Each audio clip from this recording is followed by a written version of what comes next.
ഒരിക്കൽ സുന്ദർബൻ എന്നൊരു ഗ്രാമത്തിൽ വേനൽക്കാലം നന്നായി വന്നതുകൊണ്ട് അവിടെയുണ്ടായിരുന്ന വിളവുകളെല്ലാം കരിഞ്ഞുപോയി. പെട്ടെന്ന് അന്തരീക്ഷത്തിന് എന്ത് സംഭവിച്ചെന്നേ അറിയില്ല. നന്നായി മഴ കിട്ടേണ്ടിയിരുന്ന മഴക്കാലത്ത് ഒരു തുള്ളി മഴ പോലും ആ ഗ്രാമത്തിൽ പെയ്തതേയില്ല. ഇത് കാരണം സുന്ദർബൻ ഗ്രാമത്തിലുള്ള എല്ലാ ജനങ്ങളും ഒരുപാട് ബുദ്ധിമുട്ടാൻ തുടങ്ങി. പാവം അവരെല്ലാവരും ജലത്തിനായി ഒരുപാട് ബുദ്ധിമുട്ടേണ്ടതായി വന്നു. ആ ഇന്ദ്രദേവൻ നമ്മളോട് എന്തിനാ ഇങ്ങനെ ദേഷ്യപ്പെടുന്നതെന്നറിയില്ല. ഇനിയും കുറച്ചു ദിവസങ്ങളിൽ മഴക്കാലവും കഴിയും. എന്നാൽ ഇപ്പോൾ പോലും ആകാശത്തിൽ ഒരു കാർമേഘം പോലും കാണാനില്ല.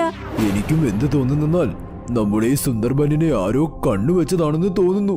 അതുകൊണ്ടാ ഇങ്ങനെയൊക്കെ സംഭവിക്കുന്നത്.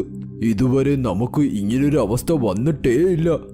സുന്ദർബൻ എന്ന ഈ ഗ്രാമത്തിന്റെ പേര് പറഞ്ഞതും എനിക്ക് മനോഹരമായ പൂക്കളും പിന്നെ മനസ്സ് കീഴടക്കുന്നത് പോലെ ഉള്ള സ്ഥലങ്ങളുമാ ഓർമ്മ വന്നത്. രാധിക തന്റെ കണ്ണുകളടച്ച് 2 വർഷങ്ങൾക്ക് മുൻപുണ്ടായിരുന്ന സുന്ദർബൻ ഗ്രാമത്തെക്കുറിച്ച് ഓർത്തു. സുന്ദർബൻ ഗ്രാമം വളരെ മനോഹരമായിരുന്നു. സൂര്യൻ ഉദിക്കുന്ന സമയത്ത് ആ സൂര്യന്റെ രശ്മികൾ വീഴുന്നതും ഗ്രാമത്തിൽ ഒരു പ്രകാശം തന്നെ വരും. എല്ലായിടത്തും ഹരിതാപവും പച്ചപ്പുമായിരുന്നു. പക്ഷികൾ എന്നും ഇവിടെ ചിലയ്ക്കുമായിരുന്നു. അവറ്റകൾ ഭക്ഷണം അന്വേഷിച്ച് ആകാശത്തിൽ പറക്കുമായിരുന്നു. സ്ത്രീകൾ കിണറ്റിൽ നിന്നും വെള്ളം കോരിക്കൊണ്ടുവരുന്നത്, കർഷകർ കാളയും കലപ്പയുമായി നിലത്തിലേക്ക് പോകുന്നത്, കുട്ടികൾ സ്കൂൾ ബാഗും ഇട്ട് സന്തോഷത്തോടെ സ്കൂളിൽ പോകുന്നത്, ഇങ്ങനെ എല്ലാവരും സന്തോഷത്തോടെയും ഐശ്വര്യത്തോടെയും ജീവിച്ചിരുന്നു. രാധിക ഒരു സുന്ദരമായ സ്വപ്നം പോലെ ഇതിനെക്കുറിച്ചെല്ലാം ഓർത്തു. അപ്പോഴാണ് വീരേന്ദർ അവളെ ആ സ്വപ്നത്തിൽ നിന്നും ഉണർത്തിയത്. അയ്യോ, നിനക്ക് എന്തു പറ്റി? കണ്ണു തുറന്നു വെച്ച് നീ സ്വപ്നം കാണുവാണോ? ഞാൻ സ്വപ്നം കണ്ടതല്ലെന്നേ, 2 വർഷങ്ങൾക്ക് മുൻപുണ്ടായിരുന്ന സുന്ദർബനെ കുറിച്ച് ചിന്തിച്ചതാണ്. അതെ, എന്ത് നല്ല ദിവസമായിരുന്നു അത്. എവിടെ നോക്കിയാലും ഹരിതാഭയുള്ള ഗ്രാമം. എവിടെ നോക്കിയാലും എല്ലാവരും സന്തോഷത്തോടെ തമ്മിൽ സംസാരിച്ച്. ഒരുപാട് ആൾക്കാർ നമ്മുടെ ഗ്രാമത്തെയും ഇവിടെയുള്ള ഈ മനോഹാരിതയും കാണാൻ ഒരുപാട് ദൂരെ നിന്നും വരുമായിരുന്നു. എന്നാൽ ഇപ്പോൾ നോക്ക്, ഈ ഗ്രാമത്തിൽ ഇപ്പോൾ ജീവിക്കാൻ തന്നെ പാടാണ്. ഇനി വരുന്ന കാലത്തിൽ എന്ത് സംഭവിക്കുമെന്നേ അറിയില്ല. വിളവെല്ലാം കരിഞ്ഞു പോയതുകൊണ്ട് ഗ്രാമത്തിൽ ഭക്ഷണവുമില്ല. എല്ലാവരുടെ വീട്ടിലും 1 മാസത്തേക്ക് പോലും വയറു നിറച്ച് കഴിക്കാനുള്ള ഭക്ഷണം പോലുമില്ല. നീ 1 മാസത്തെക്കുറിച്ചാ പറയുന്നത്. എന്നാൽ നമ്മുടെ വീടിന്റെ സാഹചര്യം ഇപ്പോൾ ഒരാഴ്ചത്തേക്ക് വേണ്ട സാധനങ്ങൾ പോലും നമുക്കില്ല. എനിക്ക് വളരെ നന്നായി അറിയാം. അച്ഛനും അമ്മയും 2 പേരും പട്ടിണി കിടന്ന് നമ്മളെ എങ്ങനെയാണ് ഇതുവരെ വളർത്തിയതെന്ന്. ദൈവമേ, ഞങ്ങളെ ഒന്ന് സഹായിക്കൂ. ഇല്ലെങ്കിൽ വിശപ്പ് കൊണ്ട് തന്നെ സുന്ദർബൻ എന്ന ഈ മനോഹരമായ ഗ്രാമം ഒരു ശ്മശാനമായി മാറും. എനിക്ക് തോന്നുന്നത് ഈ പ്രശ്നത്തിൽ നിന്നും വെളിയിൽ വരാൻ നമ്മൾ ഈ ഗ്രാമത്തിലൊരു യാഗം നടത്തേണ്ടി വരുമെന്നാ. അതെ, നിങ്ങൾ പറഞ്ഞത് ശരിയാണ്. ഉടനെ വീരേന്ദറും രാധികയും ഗ്രാമജനങ്ങളോട് ഈ യാഗത്തിനെ കുറിച്ച് പറഞ്ഞു. വരണ്ടു കിടന്നിരുന്ന വിളവുകൾ കണ്ട് ഗ്രാമജനങ്ങളും ഈ യാഗത്തിന് സമ്മതം മൂളി. ആ ഗ്രാമത്തിലെ ക്ഷേത്രത്തിന്റെ മുൻപിൽ അവർ ഒരു വലിയ യാഗവും തയ്യാറാക്കി. യാഗം ചെയ്തു തീർത്തതും ഗ്രാമത്തിലേക്കൊരു പുരോഹിതൻ വന്നു. ആരെങ്കിലും എന്തെങ്കിലും ദാനം തരൂ. അദ്ദേഹം ഒരു വീട് പോലും വിട്ടുവെക്കാതെ ആ ഗ്രാമത്തിലെ എല്ലാ വീടുകളിലും കയറി. ഇവിടെ നോക്കൂ മകളെ, ഞാൻ കുറച്ചു ദിവസമായി പട്ടിണിയിലാണ്. എനിക്ക് കഴിക്കാൻ എന്തെങ്കിലും ഉണ്ടെങ്കിൽ തരൂ. അങ്ങുന്നേ, ഇന്നലെ രാത്രി മുതൽ വീട്ടിൽ അടുപ്പ് കത്തിയിട്ടില്ല. ഞാൻ ഓരോ ദിവസം വിട്ടുവിട്ടാണ് ഇവിടെ ഭക്ഷണം ഉണ്ടാക്കുന്നത്. കാരണം ആവശ്യത്തിനുള്ള വീട്ടു സാധനങ്ങൾ ഇവിടില്ല. അവർ പറഞ്ഞതെല്ലാം കേട്ട് അദ്ദേഹം അവിടെ നിന്നും നടന്നു പോകാൻ തുടങ്ങി. അപ്പോഴാണ് ആ വീട്ടിലെ സ്ത്രീ പുരോഹിതനെ വിളിച്ചത്. അങ്ങുന്നേ, 1 നിമിഷം, താങ്കൾ ഞങ്ങളുടെ വീട്ടിൽ നിന്ന് വെറും കൈയോടെ പോകരുത്. അപ്പോൾ അവരുടെ വീട്ടിലുണ്ടായിരുന്ന ബാക്കി എല്ലാ പലചരക്ക് സാധനങ്ങളും അവർ ആ പുരോഹിതന്റെ സഞ്ചിയിലേക്ക് ഇട്ടു. ആ ദൈവം എപ്പോഴും നിനക്ക് തുണയായി കാണും. നിന്റെ കഷ്ടപ്പാടുകളെല്ലാം അദ്ദേഹം അകറ്റിമാറ്റും. പുരോഹിതൻ അവരെ നന്നായി അനുഗ്രഹിച്ച് അവർ ദാനം ചെയ്ത സാധനങ്ങളും വാങ്ങി അവിടെ നിന്നും മറ്റൊരു വീട്ടിലേക്ക് പോയി. അദ്ദേഹം അപ്പോൾ ഒരു കുടിലും കണ്ടു. ആ വീട്ടിലുണ്ടായിരുന്നവർ അപ്പോൾ കഴിക്കുകയായിരുന്നു. അമ്മേ, എന്തെങ്കിലും ദാനം ചെയ്യൂ. ആ പുരോഹിതന്റെ ശബ്ദം കേട്ടതും ഗ്രഹനാഥൻ വെളിയിലേക്ക് വന്നു. അയാൾ കഴിച്ചുകൊണ്ടിരുന്ന ഭക്ഷണവും ദാനം ചെയ്തു. പുരോഹിതനും ആ ഗ്രഹനാഥൻ കൊടുത്ത ആ ഒരു റൊട്ടിയും കഴിച്ചു. എന്നാൽ അതുകൊണ്ട് അദ്ദേഹത്തിന്റെ വയറ് നിറഞ്ഞതേയില്ല. പുരോഹിതന്റെ മുഖത്തെ അപ്പോഴുള്ള ആ അസംതൃപ്തി കണ്ട് ആ വീടിന്റെ ഗ്രഹനാഥൻ ഉടനെ വീടിനകത്തേക്ക് പോയി തന്റെ ഭാര്യയുടെ ഭക്ഷണവും കൊണ്ടുവന്ന് ആ പുരോഹിതന് കൊടുത്തു. പുരോഹിതനും ആ പ്ലേറ്റിലുണ്ടായിരുന്ന ഒരു റൊട്ടിയും കൂടി കഴിച്ചു. എന്നാൽ അതുകൊണ്ടും അദ്ദേഹത്തിന്റെ വയറ് നിറഞ്ഞതേയില്ല. ഇവിടെ നോക്കൂ മകനെ, നീ ഈ രുചിയുള്ള ഭക്ഷണം തന്ന് എന്റെ വിശപ്പ് നീ വീണ്ടും കൂട്ടി. ഇതാ സ്വാമിജി, താങ്കൾ എന്റെ ഭക്ഷണവും കഴിച്ചോളൂ. സ്വാമി, ഇതാ വച്ചോളൂ. താങ്കൾ എന്റെ വിഹിതമായ ഭക്ഷണവും കഴിച്ച് താങ്കളുടെ വിശപ്പ് മാറ്റൂ. പുരോഹിതൻ ആ ഭക്ഷണം മുഴുവനും കഴിച്ചു. അദ്ദേഹം ആ കുടുംബത്തിന്റെ ദാനം ചെയ്യുന്ന മനോഭാവം കണ്ട് അവരെ മനസ്സുകൊണ്ട് അനുഗ്രഹിച്ചു. എല്ലാവരും ഇവിടെ നോക്കൂ, ഞാൻ നിങ്ങളുടെ ഈ ദാനവും നിങ്ങളുടെ എല്ലാം മനസ്സും കണ്ട് ഒരുപാട് സന്തോഷവാനായിരിക്കുന്നു. നീയും നിന്റെ കുടുംബവും പട്ടിണി കിടന്ന് നിങ്ങൾ എന്റെ വിശപ്പ് അകറ്റി മാറ്റി. ദൈവം നിങ്ങളെ ഉറപ്പായും സംരക്ഷിക്കും. നിങ്ങളുടെ കഷ്ടപ്പാടുകൾ എല്ലാം അകറ്റി മാറ്റും. പുരോഹിതൻ അവരെ എല്ലാവരെയും അനുഗ്രഹിച്ച് വേറെ ഒരു വീടിന് നേരെ നടന്നു പോകാൻ തുടങ്ങി. ഇങ്ങനെ തന്നെ ആ പുരോഹിതൻ സുന്ദർബൻ ഗ്രാമത്തിലുള്ള എല്ലാവരുടെയും വീട്ടിലേക്ക് പോയി ഭിക്ഷയാചിക്കാൻ തുടങ്ങി. അങ്ങനെ നോക്കി നിൽക്കുമ്പോൾ വൈകുന്നേരവുമായി. ആ പുരോഹിതനും സുന്ദർബൻ ഗ്രാമത്തിൽ നിന്നും പുറപ്പെട്ടു പോയി. ഗ്രാമജനങ്ങളുടെ കയ്യിൽ കഴിക്കാൻ എന്തൊക്കെയുണ്ടായിരുന്നോ അതെല്ലാം അവർ ആ പുരോഹിതന് തന്നെ ദാനം ചെയ്തു. ഇത് കാരണം ആ ഗ്രാമത്തിലുള്ള എല്ലാവർക്കും അടുത്ത ദിവസം കഴിക്കാൻ വേണ്ടി ഒരു ധാന്യമോ അരിയോ പോലും ഇല്ലായിരുന്നു.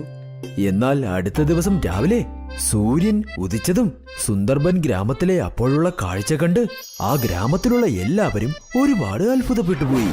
എന്തുകൊണ്ടെന്നാൽ ഗ്രാമത്തിന്റെ ഒരു വശത്ത് വെള്ളം കൊണ്ടുള്ള നദി ഒഴുകുമ്പോൾ മറുവശത്ത് അരി കൊണ്ടുള്ള നദിയും ഒഴുകിക്കൊണ്ടിരുന്നു. അതേന്നെ, ഇത് ഉറപ്പായും നമ്മുടെ ഗ്രാമത്തിൽ ദൈവം കാണിച്ച ദയവാണ്. ഗ്രാമത്തിലുണ്ടായിരുന്ന എല്ലാവരും ഒരു നദിയിൽ വെള്ളവും എടുത്ത് മറ്റൊരു നദിയിൽ നിന്നും അരിയും എടുത്തു. അങ്ങനെ അവർ ആ ഗ്രാമത്തിൽ ഒരു വലിയ വിരുന്ന് തന്നെ ഒരുക്കി. ഓംകില അരുണാചൽ പ്രദേശത്തിന്റെ ഒരു ഗ്രാമത്തിൽ ഇരുന്നു. അത് ചൈനയുടെ വളരെ അടുത്താണ്. ഓംകിലയുടെ കുടുംബത്തിൽ അവരുടെ വയസ്സായ അമ്മ 3 കുട്ടികൾ ഉണ്ടായിരുന്നു. ഓംകിലയുടെ കുടുംബ ചിലവ് കൃഷി ചെയ്താണ് നയിച്ചിരുന്നത്. ഓംകിലയുടെ ഗ്രാമം ചൈനയുടെ അടുത്തായതുകൊണ്ട് Omkila momos, chowmein, veg hakka noodles, manchow soup ഇതുപോലുള്ള ചൈനീസ് ആഹാരം അവൾക്ക് നന്നായിട്ട് ചെയ്യാൻ അറിയാം. ഓംകിലയുടെ അമ്മ പാടത്ത് ജോലി ചെയ്യും. പിന്നെ ഓംകില വീട്ടിലിരുന്നു കൊണ്ട് പാചകം ചെയ്യും. എന്തു പറ്റിയമ്മേ, ഇന്ന് നിങ്ങൾ ഒരുപാട് ലേറ്റ് ആണല്ലോ. മറ്റുള്ളവരുടെ പാടം പോലെ തന്നെ നമ്മുടെ പാടവും മിലിട്ടറിയുടെ അടുത്ത് പോകും. അങ്ങനെ സംഭവിച്ചാൽ പിന്നെ ആഹാരത്തിന് നമ്മൾ കഷ്ടപ്പെടേണ്ടി വരും. അങ്ങനെ നമ്മുടെ പാടം പോയാൽ അതിനുള്ള നഷ്ടീട് അവര് നൽകില്ലേ? നമുക്ക് സ്വന്തം സ്ഥലമുണ്ടായാൽ അത് നമുക്ക് നല്ലതല്ലേ മോളെ? പക്ഷെ പണം അങ്ങനെയല്ല, കയ്യിൽ വന്നാൽ ഉടനെ ചിലവാകും. നിങ്ങൾ വിഷമിക്കേണ്ട അമ്മേ, ഇൻകമിന് നമ്മൾ എത്രയും പെട്ടെന്ന് ഒരു വഴി ഉണ്ടാക്കാം. ഞാൻ ഇന്ന് മോമോസ് ചെയ്തിട്ടുണ്ട്, നിങ്ങൾ കഴിച്ചു നോക്കൂ. ചേച്ചി, നിങ്ങളുടെ ഈ മോമോസ് വളരെ നന്നായിട്ടുണ്ട്, കഴിക്കാനും നല്ല രസമുണ്ട്. ചോട്ടൂസ്, ഒരുപാട് മോമോസ് കഴിക്കുന്നെന്ന് തോന്നുന്നു. ശരി, നീ എണ്ണിയോ? എത്ര എണ്ണാ കഴിച്ചത്? 10 - 0 ഓംകില, ഇവന് പഠിക്കാൻ പറഞ്ഞു കൊടുത്തൂടെ? ഇങ്ങനെ തുടർന്നെന്ന് വെച്ചാൽ പിന്നെ ഇവനൊരു മണ്ടനായി മാറും. അമ്മേ, ഇവന് നല്ലൊരു ട്യൂഷൻ ആവശ്യമാണമ്മേ. ഞാൻ പറഞ്ഞാൽ ഇവൻ പഠിക്കുന്നില്ലമ്മേ. അടുത്ത ദിവസം വൈകുന്നേരം അവന്റെ അമ്മ വീട്ടിലേക്ക് വന്ന് പറഞ്ഞു, ഓംകില, നമ്മുടെ പാടം പോയി മോളെ. 2 ലക്ഷം രൂപ കിട്ടി. ഗ്രാമത്തിൽ കാശ് വെച്ച് എന്തെങ്കിലും ഒരു ജോലി തുടങ്ങിയാലോ? ഗ്രാമത്തിൽ ഒരു ജോലിയുമില്ല. ഞാൻ നഗരത്തിലേക്ക് പോകാം. ഏതെങ്കിലും ജോലിയോ തൊഴിലോ സെറ്റായാൽ ഞാൻ നിങ്ങൾക്ക് അവിടെ നിന്ന് കാശ് അയച്ചു തരാം. പക്ഷെ നീ ഏത് നഗരത്തിലേക്ക് പോകും? ഞാൻ ഡൽഹിയിലേക്ക് പോകാം. നീ വിശാഖപട്ടണത്തേക്ക് പോ. അവിടെ നമ്മുടെ ഗ്രാമത്തിലുള്ള നാരിയൻ ജോലി ചെയ്യുന്നുണ്ട്. പുറത്തിരിക്കുന്ന നമുക്ക് അറിയാവുന്നവരെ കൊണ്ട് നമുക്ക് തീർച്ചയായും സഹായം കിട്ടും. ഓംകില ആന്ധ്രാപ്രദേശത്ത് കടൽക്കരയിൽ ഉള്ള ഒരു നഗരമായ വിശാഖപട്ടണത്തിലേക്ക് ചെന്നു. പിന്നെ തന്റെ ഗ്രാമക്കാരനായ നരേനെ ചെന്നവൾ കണ്ടു. ഞാൻ ഇവിടെ ജോലി അന്വേഷിച്ചു വന്നിരിക്കുകയാണ്. ഇവിടെ എനിക്കൊരു ജോലി ഉണ്ടാക്കി തരാമോ? നിനക്ക് എന്ത് ചെയ്യാൻ അറിയാം? ഞാൻ ചൈനീസ് ഫുഡ് നന്നായിട്ട് ചെയ്യും. ഞാനൊരു റെസ്റ്റോറന്റിൽ ജോലി ചെയ്യാണ്. അവിടെ മോമോസ് ഉണ്ടാക്കുന്ന ആള് ആവശ്യമാണ്. ഞാൻ എന്റെ മുതലാളിയോട് പറഞ്ഞു നോക്കാം. നാരയൻ റെസ്റ്റോറന്റ് ഓണറിനോട് സംസാരിച്ചു. പിന്നെ ഓംകിലയ്ക്ക് മോമോസ് ചെയ്യുന്ന ജോലി കിട്ടി. ആ റെസ്റ്റോറന്റ് കടലിന്റെ കരയിലായിരുന്നു. ജനങ്ങൾ ആ ബീച്ചിലേക്ക് വരും. പിന്നെ ആഹാരമൊക്കെ അവിടെ കിട്ടും. ഓംകിലയുടെ കൈകൊണ്ട് ചെയ്യുന്ന ടേസ്റ്റിയായ മോമോസ് ജനങ്ങൾക്ക് ഒരുപാട് ഇഷ്ടപ്പെട്ടു. വിഷ്ണുവിന്റെ റെസ്റ്റോറന്റിന്റെ വരുമാനം ഒരുപാട് അധികരിച്ചു. പക്ഷെ വ്യാപാരം അധികം വരാത്തത് കൊണ്ട് വിഷ്ണു അവിടെ ജോലി ചെയ്യുന്ന വർക്കേഴ്സിന്റെ സാലറി അധികരിച്ചില്ല. അദ്ദേഹം ഓംകിലയ്ക്ക് വെറും 10,000 രൂപയാണ് നൽകുന്നത്. ഓംകിലയ്ക്ക് അതിൽ തന്റെ കാര്യം നോക്കി വീട്ടിലേക്ക് പണം അയക്കാൻ കഷ്ടമായിരുന്നു. ഞാൻ ഇവിടെ വന്ന് 6 മാസമാകാൻ പോകുന്നു.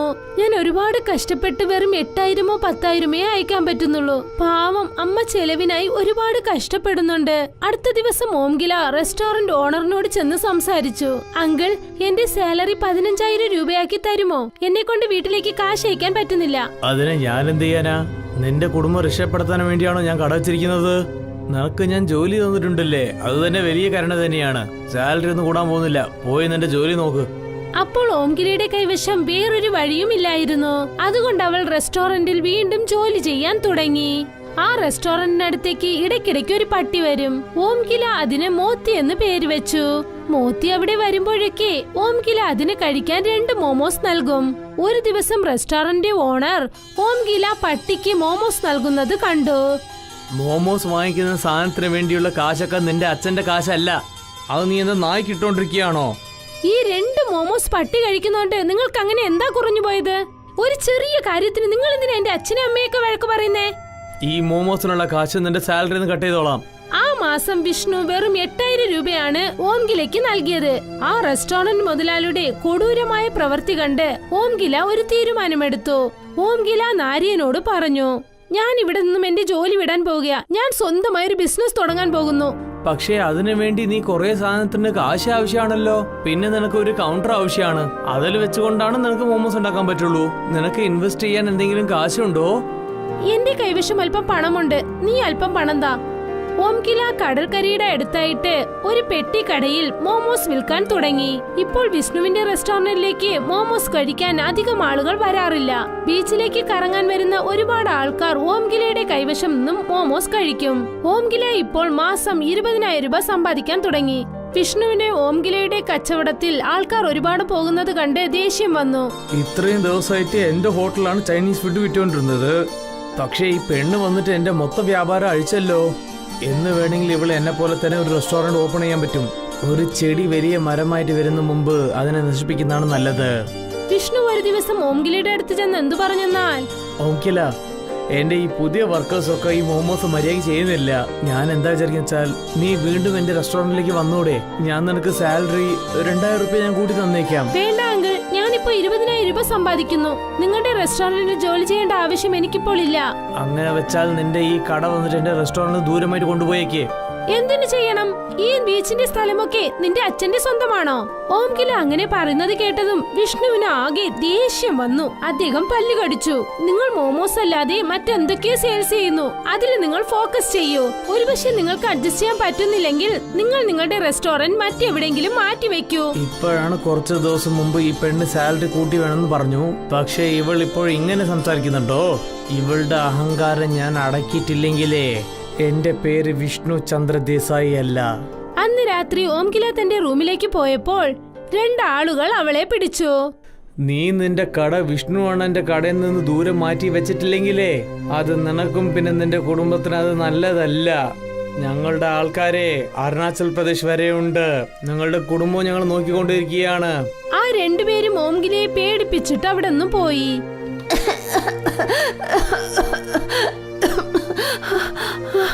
ഓംകിലയ്ക്ക് ഒരുപാട് നേരത്തിന് ശേഷമാണ് ശ്വാസം വന്നത്. ഓംകില ഫോണിൽ തന്റെ അമ്മയോട് സംസാരിച്ചു. നീ പേടിക്കണ്ട മോളെ, ആരെ കൊണ്ട് നമ്മൾ ഒന്നും ചെയ്യാനാവില്ല. നീ നിന്റെ ജോലിയിൽ ശ്രദ്ധ ചെലുത്ത്. നീ ഇപ്പൊ തന്നെ പോലീസിനെ ചെന്ന് കാണ്. ഓംകില പോലീസ് സ്റ്റേഷനിൽ ചെന്ന് റിപ്പോർട്ട് ചെയ്തു. പോലീസ് വിഷ്ണുവിന്റെ അടുത്തേക്ക് ചെന്നു. വിഷ്ണു ചേട്ടാ, നിങ്ങൾ ഈ ഏരിയയിലെ വലിയ മനുഷ്യനാണ്. പക്ഷെ നിങ്ങൾ ആരെ കൊല്ലാൻ വേണ്ടി ശ്രമിച്ചു എന്ന് ഞാൻ കേട്ടിട്ടുണ്ടല്ലോ. ഇല്ല ഇല്ല ഇല്ല ഇൻസ്പെക്ടർ, എനിക്ക് ആരെയും ഞാൻ കൊല്ലാനുള്ള ആവശ്യമില്ലല്ലോ. ഞാൻ ആ പെണ്ണിനെ ജസ്റ്റ് പേടിപ്പിക്കാൻ മാത്രം നോക്കിയതാണ്. ഇതുപോലെ പേടിപ്പിക്കുന്ന കാര്യമൊന്നും ചെയ്യില്ല വിഷ്ണുട്ടാ. ഇല്ലെങ്കിൽ നിങ്ങൾക്ക് ഒരു വലിയ പ്രശ്നം വരും. നിങ്ങൾ ശ്രദ്ധിച്ചോളൂ. ആ പെണ്ണിനെ ആ ബിസിനസ് അങ്ങ് ചെയ്യാൻ വിട്ടേക്കേ. പോലീസ് ചെന്നതിനു ശേഷം വിഷ്ണു ആലോചിക്കാൻ തുടങ്ങി. ബലം കൊണ്ട് നമ്മളൊന്നും ചെയ്യാൻ പറ്റില്ല. നമ്മൾ കുടുങ്ങിപ്പോവും. ബുദ്ധി വെച്ചിട്ടാണ് നമ്മൾ എന്തെങ്കിലും ചെയ്യേണ്ടത്. കുറച്ചു ദിവസത്തിന് ശേഷം ഓംകിലയുടെ അടുത്തേക്ക് ഒരു പെണ്ണ് വന്നു. ഹലോ മാം, ഞാൻ ഹിന്ദുസ്ഥാൻ പീ കമ്പനിയിൽ നിന്നും വന്നതാണ്. പ്ലീസ് നിങ്ങൾ ഞങ്ങളുടെ കോഡ് സ്കാനർ ഇട്ടുകൊള്ളുന്നോ?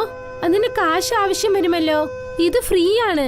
നിങ്ങൾ എന്റെ കയ്യിൽ നിങ്ങളുടെ മൊബൈൽ തരൂ. ഞാൻ ഇപ്പൊ തന്നെ നിങ്ങളുടെ അക്കൗണ്ട് ഇതിൽ ലിങ്ക് ചെയ്തേക്കാം. കസ്റ്റമേഴ്സ് എല്ലാം ഓൺലൈനിൽ പേയ്മെന്റ് ചെയ്യാൻ പറ്റുമോ എന്ന് ചോദിക്കാൻ തുടങ്ങി. അതുകൊണ്ട് ഓംകില ആലോചിച്ചു നമ്മളും ഈ സ്കാനർ ഉപയോഗിക്കാമെന്ന്. ഓംകില തന്റെ മൊബൈൽ ആ പെണ്ണിന്റെ കയ്യിൽ നൽകി. ആ പെണ്ണ് ഒരു ഹാക്കറാണ്. അവളെ വിഷ്ണുവാണ് അവിടേക്ക് അയച്ചത്. ആ പെണ്ണ് ഓംകിലയുടെ ബാങ്ക് അക്കൗണ്ടിൽ നിന്നും എല്ലാ കാശും എടുത്തു. ഇതാ കഴിഞ്ഞു. അടുത്ത ദിവസം ഓംകില തന്റെ ATM-ൽ നിന്നും കാശ് എടുക്കാനായി ചെന്നു. അപ്പോഴാണ് അവൾക്ക് മനസ്സിലായത് അവളുടെ അക്കൗണ്ടിൽ 1 രൂപ പോലും ഇല്ലെന്ന്. ഓംകില ഉടനെ ബാങ്കിലേക്ക് പോയി. അവൾ തന്റെ അക്കൗണ്ടിനെ കുറിച്ച് അവിടെ അന്വേഷിച്ചു. ബാങ്കിലുള്ളവർ അവളോട് പറഞ്ഞു, അതായത് അവൾ ഓൺലൈൻ പേയ്മെന്റിൽ പറ്റിക്കപ്പെട്ടിരിക്കുകയാണെന്ന്. ഓംകിലയ്ക്ക് മനസ്സിലായി ആ ഹിന്ദുസ്ഥാനി പെണ്ണ് അവളെ പറ്റിച്ചതാണെന്ന്. ഓംകില ആ പെണ്ണിനെ കുറിച്ച് റിപ്പോർട്ട് പോലീസ് സ്റ്റേഷനിൽ നൽകി. പക്ഷെ ആ പെണ്ണിനെ കുറിച്ച് യാതൊരു വിവരവും ലഭിച്ചില്ല. മറുവശത്ത് വിഷ്ണു ഓംകിലയുടെ കൗണ്ടറിൽ ഉണ്ടായിരുന്ന സാധനങ്ങളെല്ലാം മോഷ്ടിച്ചു. അതിലാണ് ഓംകില എല്ലാ സാധനങ്ങളും വെച്ചിരുന്നത്. ഇപ്പോൾ ഓംകിലയുടെ കൈവശം ഇൻവെസ്റ്റ്മെന്റിന് കാശുമില്ല, പിന്നെ സാധനങ്ങളുമില്ല. അവൾ കരഞ്ഞുകൊണ്ട് നാരിയനെ കാണാൻ ചെന്നു. ഞാൻ പറ്റിക്കപ്പെട്ടു നാരിയൻ. എന്തു പറ്റി ഓംകില? നീ എന്തിനാ കരയുന്നത്? ഓംകില നാരിയനോട് നടന്ന എല്ലാ കാര്യവും പറഞ്ഞു. എനിക്ക് നിന്നെ കൊണ്ട് 10,000 സഹായിക്കാനാവുമോ? നാരിയൻ 2 ദിവസം മുൻപെയാണ് ഗ്രാമത്തിൽ നിന്നും വന്നത്. എന്നോട് ക്ഷമിക്കണം ഓംകില. ഞാൻ മെഞ്ഞാന്നാണ് എന്റെ അനിയത്തിന്റെ കല്യാണം കഴിഞ്ഞിട്ട് ഇങ്ങോട്ട് എത്തിയത്. എന്റെ എല്ലാ പണവും ഞാൻ കല്യാണത്തിൽ ചെലവ് ചെയ്തല്ലോ. ഓംകില ബീച്ചിലിരുന്ന് കരയുകയായിരുന്നു. അപ്പോഴാണ് അവിടേക്ക് അതേ പട്ടി മോത്തി വന്നത്. അതിനാണ് ഓംകില മോമോസ് നൽകിയിരുന്നത്. ഇന്ന് നിനക്ക് നൽകാൻ എന്റെ കൈവശം ഒന്നും തന്നെ ഇല്ല. ഞാൻ എല്ലാം നഷ്ടപ്പെട്ടു. മോത്തി ഉടനെ ഒരു ദൈവമായി രൂപം കൊണ്ടു. ഞാൻ സമുദ്രത്തിന്റെ ദേവൻ വരുണൻ. ഞാൻ ഈ നായുടെ രൂപത്തിൽ കടലിന്റെ തീരയിൽ ഞാൻ ചുറ്റിക്കൊണ്ടിരുന്നു. ജനങ്ങൾക്ക് പരീക്ഷയൊക്കെയായിരുന്നു. നിങ്ങൾ എന്തിനാ എനിക്ക് ദർശനം നൽകിയത്? ഞാൻ ഒരിക്കലും പൂജ പോലും ചെയ്യാറില്ല. ദൈവം എപ്പോഴും ഒരു പ്രാണിയുടെ രൂപത്തിലാണ് പരീക്ഷ വെച്ചുകൊണ്ടിരിക്കുന്നത്. വർണ്ണദേവൻ ഓംകിലയ്ക്ക് കുറച്ച് വിത്തുകൾ നൽകി. ഈ വിതകളൊക്കെ കടൽ തീരത്തിൽ കുഴിച്ചു വെച്ചേക്ക്. അതിൽ വരുന്ന ചെടിയിൽ നിന്ന് നിനക്ക് മോമോസ് കിട്ടും. നിന്നെ കൊണ്ട് മാത്രമാണ് ആ ചെടിയിൽ നിന്ന് മോമോസ് എടുക്കാൻ പറ്റുള്ളൂ. ഇത് പറഞ്ഞിട്ട് വർണ്ണദേവൻ മാഞ്ഞുപോയി. ഓംകില ആ വിത്തുകൾ മണ്ണിൽ പുതച്ചിട്ടു. അടുത്ത ദിവസം തന്നെ ചെടികൾ വളർന്നു വന്നു. ആ ചെടി നിറയെ മോമോസ് വിളഞ്ഞിരുന്നു. ഓംകില ആ മോമോസ് പറിച്ച് ഒരു കുട്ടയ്ക്കകത്ത് വെച്ചു. എന്നിട്ട് മോമോസ് വിൽക്കാൻ തുടങ്ങി. ആ മോമോസിൽ അതേ രുചി ഉണ്ടായിരുന്നു. അതിൽ ഓംകില തന്റെ കൈകൊണ്ട് ചെയ്ത അതേ രുചി. വിഷ്ണുവിന് ഈ കാര്യം അറിഞ്ഞതും, അതായത് ഓംകില മണ്ണിൽ മോമോസ് ചെടി വളർത്തുന്നുവെന്ന്, അദ്ദേഹം രാത്രിയിൽ മോമോസ് പറിക്കാനായി ചെന്നു. വിഷ്ണു ഒരുപാട് സമയം ശ്രമിച്ചു നോക്കി. പക്ഷെ ഒരു മോമോസ് പോലും പറിക്കാനായില്ല. പിന്നെ ആ ചെടിയും പിഴുതെടുക്കാനായില്ല. വിഷ്ണു മാർക്കറ്റിലേക്ക് ചെന്ന് കീടനാശിനി വാങ്ങിക്കൊണ്ടുവന്നു. അത് ചെടികളെ നശിപ്പിക്കാനുള്ളതാണ്. അദ്ദേഹം ആ മോമോസ് ചെടിയിൽ ആ മരുന്ന് മൊത്തം തെളിച്ചു. ഇപ്പോഴാണ് കളി തുടങ്ങിയത്. അപ്പോഴാണ് വേഗത്തിൽ ഒരു തിരമാല വന്നത്. അത് ചെടിയിലുണ്ടായിരുന്ന എല്ലാ മരുന്നും കഴുകി വൃത്തിയാക്കി. വിഷ്ണു ഒരു വണ്ടിയിൽ ഒരുപാട് മരക്കഷ്ണങ്ങൾ എടുത്തുകൊണ്ടുവന്നു. അദ്ദേഹം ആ മരക്കഷ്ണങ്ങൾ മോമോസ് ചെടിയുടെ പുറത്ത് ഇട്ടു. എന്നിട്ട് അദ്ദേഹം ആ മരത്തിൽ പെട്രോൾ ഒഴിച്ച് അതിനെ കത്തിച്ചു. വിഷ്ണു ഇപ്പോൾ കാര്യങ്ങളൊക്കെ സക്സസ് ആയെന്ന് കരുതി. പക്ഷെ അപ്പോഴാണ് ബീച്ചിൽ നല്ല മഴ പെയ്യാൻ തുടങ്ങിയത്. പിന്നെ ആ തീ അണഞ്ഞുപോയി. ഈ മഴ ഈ നേരത്തിലാണ് വരേണ്ടത്. അപ്പോഴാണ് ലാരിയൻ അവിടേക്ക് വന്നത്. നിങ്ങൾ എന്തിനാ സാർ ഇങ്ങനെ ചെയ്തോണ്ടിരിക്കുന്നത്? ഓംകില എന്റെ അടുത്ത് പറഞ്ഞിരുന്നു ഈ മോമോസ് ഒക്കെ ഒരു ദേവന്റെ വരമാണെന്ന്. ആർക്കും ഇതിനെ ഒന്നും ചെയ്യാൻ പറ്റില്ല എന്ന്. ഞാനൊരു നാത്തികനാണ്. എനിക്ക് ഈ ദൈവത്തിനെ പറ്റിയോ ഇല്ല വരത്തിനെ പറ്റിയോ ഒരു വിശ്വാസവും ഇല്ല. ഞാൻ എൻ്റെ ജീവിതത്തിൽ എല്ലാം ഞാൻ കഷ്ടപ്പെട്ടിട്ടാണ് ഇവിടെ ഉണ്ടാക്കിയിരിക്കുന്നത്. ഞാൻ പിന്നെ ഈ ഓംകിലയുടെ ഫ്രീ മോമോസ് നശിപ്പിച്ചേ പറ്റുള്ളൂ. നീയും ഇത് നോക്കിക്കൊണ്ടിരുന്നോ? അപ്പോഴാണ് ഓംകില അവിടേക്ക് വന്നത്. വിഷ്ണു അങ്കിൾ, ആവശ്യമില്ലാതെ എന്റെ മോമോസ് ചെടിയോടൊപ്പം നിങ്ങൾ കളിക്കാൻ പാടില്ല. ഇല്ലെങ്കിൽ ഞാൻ വീണ്ടും പോലീസിനെ ചെന്ന് കണ്ട് നിങ്ങളുടെ മേലിൽ കംപ്ലൈന്റ് ചെയ്യും. ഒരു പക്ഷേ ഇവളുടെ ഇടയ്ക്കിടയ്ക്ക് പോലീസ് സ്റ്റേഷൻ പോയാൽ എൻ്റെ ഇമേജ് ഒക്കെ നാശമായി പോകുമല്ലോ. ഇപ്പൊ നമുക്ക് ഇവിടുന്ന് പോകുന്നതാണ് വളരെ നല്ലത്. നീ തെറ്റിദ്ധരിക്കുകയാണ് ഓംകില. ഞാൻ വെറുതെ ഈ മോമോസ് കാണാൻ വേണ്ടിയാണ് വന്നിരിക്കുന്നത്. നിനക്ക് എന്തെങ്കിലും ഇതിൽ പ്രശ്നമുണ്ടെങ്കിൽ ഞാൻ ഇവിടുന്ന് പോയേക്കാം. നോറിൻ, നീ എന്റെ വീട്ടിലേക്ക് വാ. വിഷ്ണു നാരിയനെ വിളിച്ചുകൊണ്ട് തന്റെ വീട്ടിലേക്ക് പോയി. നോറിൻ, നീ എനിക്ക് വേണ്ടി ഒരു പണി ചെയ്തേ പറ്റൂ. എന്ത് ജോലിയാണ് സർ? നീ വേഗം തന്നെ ഗ്രാമത്തിലേക്ക് പോയിട്ട് ഓംകിലയുടെ അമ്മയ്ക്കും പിന്നെ അവന്റെ അനിയന്മാർക്കൊക്കെ സൂക്കേട് വർദ്ധിപ്പിക്ക്. ഒരു പക്ഷേ അവർക്ക് സുഖമില്ലാണ്ട് ഇരുന്നാൽ ഓംകില തീർച്ചയായിട്ടും അവരെ നോക്കാൻ വേണ്ടി അവൾ ഗ്രാമത്തിലേക്ക് പോകും. ഇങ്ങനെ ചെയ്താലേ ഓംകില നമ്മുടെ ജീവിതത്തിൽ ഒന്ന് മാറ്റാൻ പറ്റുള്ളൂ. നീ പണി ചെയ്ത് കഴിഞ്ഞാൽ നിനക്ക് ഞാൻ 15,000 രൂപ തരാം. ഇതിൽ നിനക്ക് പറ്റില്ല എന്ന് പറഞ്ഞാൽ പിന്നെ നിനക്ക് ജോലിയും ഇവിടെ ഉണ്ടാവില്ല. നാരിയന് ആകെ വിഷമമായി. അന്ന് രാത്രി അവന് ഉറക്കം വന്നില്ല. എന്റെ ദൈവമേ, ഞാനിപ്പോ എന്താ ചെയ്യാ? എനിക്ക് ജോലിയും വിടാൻ പറ്റില്ല. എന്റെ ഭാര്യയും കുട്ടികളും വിഷം കൊണ്ട് മരിച്ചു പോവും. മുതലാളി പറഞ്ഞ ജോലി ചെയ്യാതെ എനിക്ക് വേറെ ഒരു വഴിയില്ലെന്നാ തോന്നുന്നത്.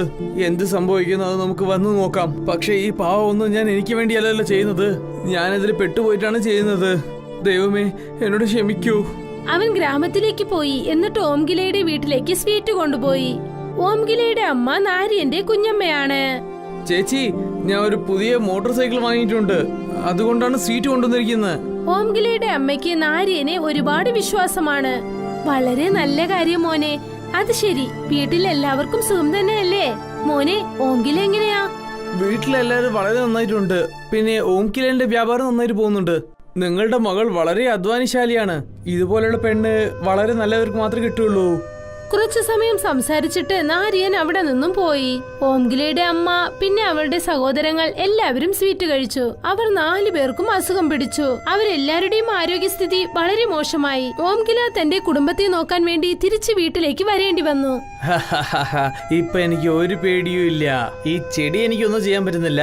പക്ഷേ വ്യാപാരത്തിൽ നഷ്ടം ചെയ്യിപ്പിച്ചല്ലോ. വിഷ്ണു ഒരു റോളർ എടുത്തുകൊണ്ട് വന്നു. അദ്ദേഹം ആ ചെടിയുടെ പുറത്ത് റോളർ കയറ്റി. പക്ഷെ എന്നാലും ആ ചെടികൾക്ക് ഒന്നും തന്നെ സംഭവിച്ചില്ല.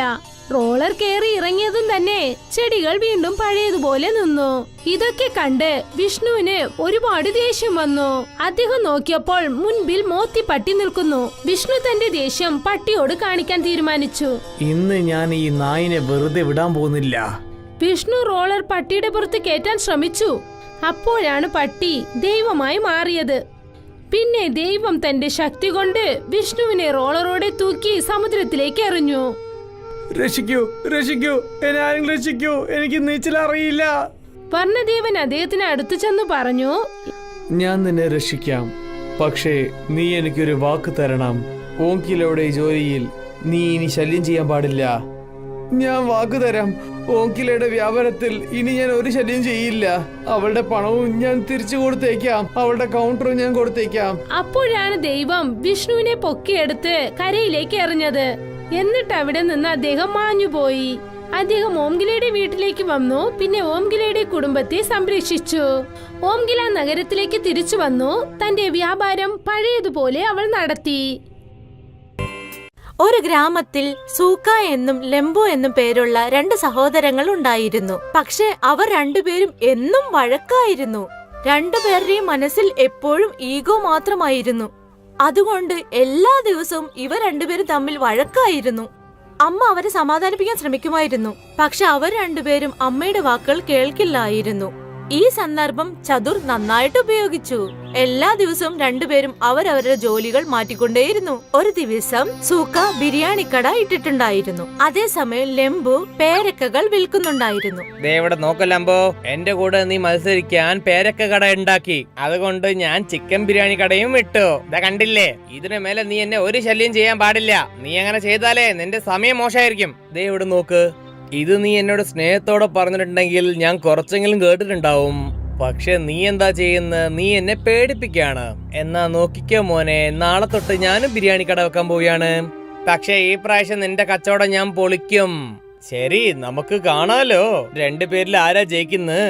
രണ്ടുപേരും മത്സരിച്ച് സംസാരിച്ചുകൊണ്ടിരുന്നു. അപ്പോഴാണ് ചതുർ അവിടേക്ക് വന്നത്. എന്താ ഇത് മക്കളെ, രാവിലെ തന്നെ ഇങ്ങനെ തല്ലുകൂടുകയാണോ നിങ്ങള്? സൂക്ക, നീ എന്താ ബിരിയാണി കട ഇട്ടിട്ടുണ്ട്? അതും ചിക്കൻ. ആ ശരി, നീ ഒരു പ്ലേറ്റ് എടുക്ക്, ഞാൻ കഴിച്ചു നോക്കട്ടെ എങ്ങനെയുണ്ടെന്ന്. ചതുരേട്ടാ, ഈ കട നിങ്ങളുടെ കട പോലെയാണ്. നിങ്ങൾക്ക് എത്ര വേണമെങ്കിൽ നിങ്ങൾ എടുക്കാം. ചതുർ പണം കൊടുക്കാതെ നിറയെ ബിരിയാണി കഴിച്ചു. അവൻ സൂക്കയുടെ ബിരിയാണിയെ പറ്റി പുകഴ്ത്തി പറഞ്ഞുകൊണ്ടിരുന്നു. ഇങ്ങനെ പറയുന്നത് ലെംബുവിന് തീരെ ഇഷ്ടപ്പെട്ടില്ല. സൂക്ക, നിന്റെ ബിരിയാണി അടിപൊളിയായിരുന്നു. കഴിച്ചിട്ട് നല്ല തൃപ്തിയുണ്ട്. ഇവിടെയുള്ള ജനങ്ങൾക്കൊക്കെ തീർച്ചയായിട്ടും ഇഷ്ടാവും. ഇതൊക്കെ ചേട്ടാ, നാളെ എന്റെ കൈ കൊണ്ട് ഞാൻ ബിരിയാണി ഉണ്ടാക്കാം. അത് വന്ന് നിങ്ങൾ കഴിച്ചു നോക്ക്, നിങ്ങൾക്ക് അത് തീർച്ചയായിട്ടും ഇഷ്ടാവും. ശരി മോനെ, നീ പറയുന്ന പോലെ തന്നെ ചെയ്യാം. ഇപ്പൊ നിന്റെ കയ്യിലുള്ള പേരക്കൊക്കെ താ. നിന്റെ പേരക്കൊന്നും കുറഞ്ഞ കാര്യമൊന്നല്ല. ലെംബുവിന് ചെറിയ രീതിയിൽ പുകഴ്ത്തിയാലും മതി, അവന് സന്തോഷമാകും. അതുകൊണ്ട് ചതുറിന് ഫ്രീ ആയിട്ട് പേരക്കയും കിട്ടി. സുക്കു ഒരു ദിവസം മുഴുവൻ ബിരിയാണി ഒരു പ്ലേറ്റ് 50 രൂപയ്ക്ക് വിറ്റു. സൂക്കയ്ക്ക് അന്നത്തെ ദിവസം നല്ല വരുമാനം കിട്ടി. അത് കണ്ട് ലെംബുവിന് ദേഷ്യം വന്നു. വൈകുന്നേരം രണ്ടുപേരും അവരുടെ വീട്ടിലേക്ക് പോയി. പിറ്റേ ദിവസം ലെംബു സൂക്ക വരുന്നതിന് മുൻപ് അവന്റെ വണ്ടി എടുത്ത് പുറപ്പെട്ടു. എന്നിട്ട് അവിടെ ബോർഡിൽ ഒരു ബിരിയാണി ഒരു പ്ലേറ്റ് 40 രൂപ എന്ന് എഴുതി വെച്ചു. കുറച്ചു സമയത്തിന് ശേഷം സൂക്ക അവിടെ എത്തിച്ചേർന്നു. ഡാ മണ്ട, ഇത്രയും വില കുറഞ്ഞിട്ടാണോ ബിരിയാണി വെക്കുന്നത്? ഇന്ന് നിന്റെ ബിരിയാണി നീ എങ്ങനെയാ വിൽക്കുന്നത് ഞാൻ ഒന്ന് നോക്കട്ടെ. രണ്ട് കടയിലെയും ബിരിയാണി വില നോക്കി ജനങ്ങളെല്ലാം ലെമ്പുവിന്റെ അടുത്തേക്കാണ് പോയത്. ബിരിയാണി വില ലെമ്പുവിന്റെ കടയിൽ കുറവായതുകൊണ്ട് എല്ലാവരും അവിടെ നിന്നാണ് വാങ്ങിച്ചത്. ഇത് കണ്ടതും സൂക്കയ്ക്ക് തോന്നി, എന്റെ ബിരിയാണി വില കുറച്ചാലോ? 50 രൂപ എഴുതിയിരിക്കുന്ന ബിരിയാണി അവൻ 40 രൂപ എഴുതി. ഇപ്പോ രണ്ടുപേരുടെ കടയിലും സെയിം വിലയാണ്. വൈകുന്നേരം രണ്ടുപേരും അവരുടെ വീട്ടിലേക്ക് പോയി. ഞാനിന്നൊരു കാര്യം അറിഞ്ഞല്ലോ, രണ്ടുപേരും ഇന്ന് നഷ്ടത്തിലാ വന്നതെന്ന്. അമ്മേ, ഇവൻ എന്നെ പേടിപ്പിച്ചു. ഇപ്പൊ ഞാൻ ഇവന്റെ കട മൂടാതെ സമ്മതിക്കാൻ പറ്റില്ല. അമ്മേ, നിങ്ങൾക്കൊരു കാര്യം മനസ്സിലായിട്ടില്ലെങ്കിൽ നിങ്ങൾ മിണ്ടാതെ അവിടെ ഇരിക്കണം. ശരി മക്കളെ, ഇനി ഞാൻ ഒന്നും പറയില്ല. നിങ്ങൾ രണ്ടുപേരും എന്തെങ്കിലുമൊക്കെ ചെയ്യ്. ഒരു ദിവസം രാവിലെ ചതുർ സൂക്കയെ കാണാൻ വന്നു. വരൂ ചിത്രേട്ടാ, വന്ന് ഇരിക്കേ. നോക്കു മോനെ, നിനക്ക് കച്ചവടം എങ്ങനെയാണെന്ന് ഞാൻ പറഞ്ഞുതരാം. നീ എന്റെ സ്വന്തമല്ലേ? ചേട്ടാ, ഇത്ര കാലം നിങ്ങൾ പറയുന്നൊക്കെ കേട്ടിട്ടാണ് ഞങ്ങൾ കച്ചവടം ചെയ്യുന്നത്. എന്നാ ഇനി മുതൽ നീ ബിരിയാണി 5 റുപ്യക്ക് വിൽക്ക്. ബിരിയാണി 5 റുപ്യക്ക് വിറ്റാൽ എനിക്ക് ചിക്കൻ പോലും വാങ്ങാൻ പറ്റില്ലല്ലോ. നിനക്ക് നിന്റെ അനിയനെ തോൽപ്പിക്കണ്ടേ? അതുകൊണ്ട് നിന്റെ കൈകാശിട്ടിട്ട് എല്ലാ സാധനം വാങ്ങിക്കടോ. പക്ഷേ എന്റെ അടുത്ത് പൈസ ഇല്ലല്ലോ ചേട്ടാ. നിന്റെ ചേട്ടനായിട്ട് ഞാൻ എന്തിനാ നിക്കുന്നത്? നിനക്ക് എത്ര പൈസ വേണ്ട? ഞാൻ തരാം. നിനക്ക് പൈസ വന്നതിന് ശേഷം എനിക്ക് തന്നാ മതി മോനെ. ചതുർ സൂക്കാക്ക് കടം കൊടുത്തു. അതിനുശേഷം സൂക്ക ഒരു പ്ലേറ്റ് ബിരിയാണി 5 രൂപ എഴുതി വെച്ചു. സൂക്കയുടെ ബിരിയാണിക്ക് വേണ്ടി ജനങ്ങൾ ക്യൂവിൽ നിന്നു. ടോക്കൺ കയ്യിൽ വെച്ച് അവർ വെയിറ്റ് ചെയ്തു ബിരിയാണിക്ക് വേണ്ടി. ലംബുവിന് ഇത് കണ്ട് വിഷമമായി. അപ്പോഴാണ് ചതുർ അവിടേക്ക് വന്നത്. എന്ത് പറ്റില്ല അമ്പോ, നീ എന്തിനെങ്ങനെ വിഷമിക്കുന്നേ? സങ്കടം എന്റെ മുമ്പ് തന്നെ നിൽക്കുന്നുണ്ട്. പിന്നെ കാരണം എന്താ നിങ്ങൾ ചോദിക്കുന്നത്? ഇങ്ങനെ പറയല്ലേ. എന്നാ നീ ഒരു പ്ലേറ്റിന് ബിരിയാണിക്ക് 5 റുപ്യക്ക് വിൽക്ക്. എന്റെ അടുത്ത് അത്ര കാശൊന്നും ഇല്ല ചേട്ടാ. ഈ സൂക്കൊക്കെ എങ്ങനെയാണ് കാശ് കിട്ടിയെന്ന് എനിക്ക് മനസ്സിലാവുന്നില്ല. നീ വിഷമിക്കണ്ട മോനെ, നിനക്കുള്ള കടം ഞാൻ തരാം. നീയും 5 റുപ്യക്കുള്ള ബിരിയാണി വിൽക്കാൻ തുടങ്ങ്. ചതുർ ലംബുവിനും കടം കൊടുത്തു. അതിനുശേഷം രണ്ടുപേരും ബിരിയാണി 5 രൂപയ്ക്ക് വിൽക്കാൻ ആരംഭിച്ചു. വരൂ വരൂ, ചിക്കൻ ബിരിയാണി കഴിക്കാൻ വരൂ. അതിന്റെ വില 5 റുപ്യയാണ്. ഒരു പ്ലേറ്റിൽ 4 കഷ്ണം ചിക്കൻ ഉണ്ടാവും. വരൂ വരൂ, നല്ല ബിരിയാണി, സ്വാദുള്ള നല്ല ചൂടുള്ള ചിക്കൻ ബിരിയാണി, 5 റുപ്യുള്ള ബിരിയാണി, 5 റുപ്യ പ്ലേറ്റുള്ള 5 പീസുള്ള ബിരിയാണി.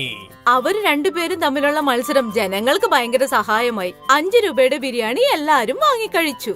അതുകൊണ്ട് ഉച്ചയോടെ ബിരിയാണിയെല്ലാം കാലിയായി രണ്ടുപേരും വീട്ടിലേക്ക് പോയി. ഇന്ന് എത്ര കാശ് സമ്പാദിച്ചു? രണ്ടുപേരും അവരുടെ അമ്മയോട് സത്യങ്ങളെല്ലാം തുറന്നു പറഞ്ഞു. ശരി, നിങ്ങൾക്ക് രണ്ടുപേർക്കും പണം തന്നത് ചതുറാണോ? രണ്ടുപേരും ഒന്ന് മനസ്സിലാക്കിക്കോ, ചതുർ എന്താണ് ചെയ്തതെന്ന്. അമ്മേ, ഞങ്ങളോട് ക്ഷമിക്കണം അമ്മേ. അതെ അമ്മേ, ഇനി ഞങ്ങൾ രണ്ടുപേരും വഴക്ക് കൂടില്ല.